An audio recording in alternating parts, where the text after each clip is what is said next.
দর্শক, পথের যাত্রা অনুষ্ঠানে স্বাগতম জানাচ্ছি আমি লিয়ন ইসলাম রানা। দর্শক, আজকে আমার সাথে এমন এক ব্যক্তি দাঁড়িয়ে আছেন যিনি আসমানি আশার মতো একজন সৈনিক তৈরি করেছেন।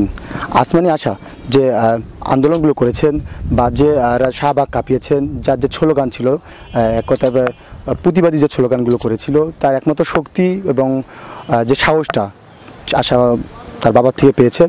আমরা আশা কিভাবে এতদূর আসলো বা আশার সংগ্রামী জীবন নিয়ে বা আশা প্রতিবাদী যে এত স্লোগান জেনেছে এগুলো বিষয়ে বা আশার পরিবার থেকে আশাকে কতটুকু সাপোর্ট দিচ্ছে, এটা আমরা এখন আশার বাবার কাছ থেকে শুনতে যাবো।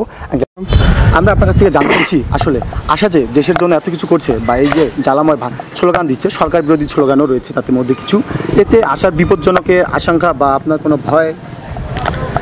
হ্যাঁ, আমি তো মনে করি যে অন্যায়ের বিরুদ্ধে যারাই প্রতিবাদ করুক না কেন, অন্যায়ের বিরুদ্ধে প্রতিবাদ করেছেন আমাদের বঙ্গবন্ধু, তিনিও কিন্তু নিরাপদ ছিলেন না। তার বিরুদ্ধে অনেক ষড়যন্ত্র হয়েছে।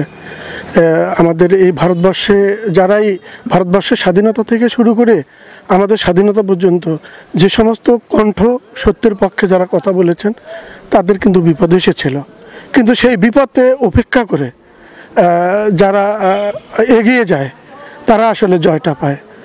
তা আমি মনে করি যে আশার জীবনের ঝুঁকি আছে। আশাকে অনেকভাবে হুমকি দেওয়া হচ্ছে, মেরে ফেলা হবে, তাকে রেপ করা হবে, শাহবাগে পুঁতে ফেলা হবে।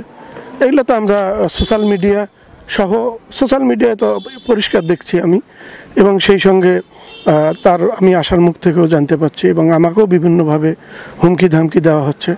কিন্তু আশা সেই হুমকির কাছে পরাজিত হবে না, নতি স্বীকার করবে না। সমস্ত হুমকি উপেক্ষা করে আমাদের এই দেশটা একটা নারীবান্ধব দেশ হবে, একটি সুন্দর দেশ হবে, বসবাসযোগ্য দেশ হবে, যেখানে শিশুরা নির্যাতিত হবে না, যেখানে নারীরা নির্যাতিত হবে না, নারীরা তার ন্যায্য অধিকার ফিরে পাবে। সেই ধরনের একটি দেশ না হওয়া পর্যন্ত আমাদের এই দেশে এখনও তো হাজার হাজার মেয়ে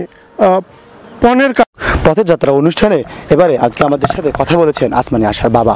দর্শক, এর পরবর্তী অনুষ্ঠানে আমরা হয়তো কথা বলবো অন্য কোনো সৈনিক কিংবা যোদ্ধার বাবার সাথে কিংবা সৈনিকের সাথে। দর্শক, আজকে এ পর্যন্তই।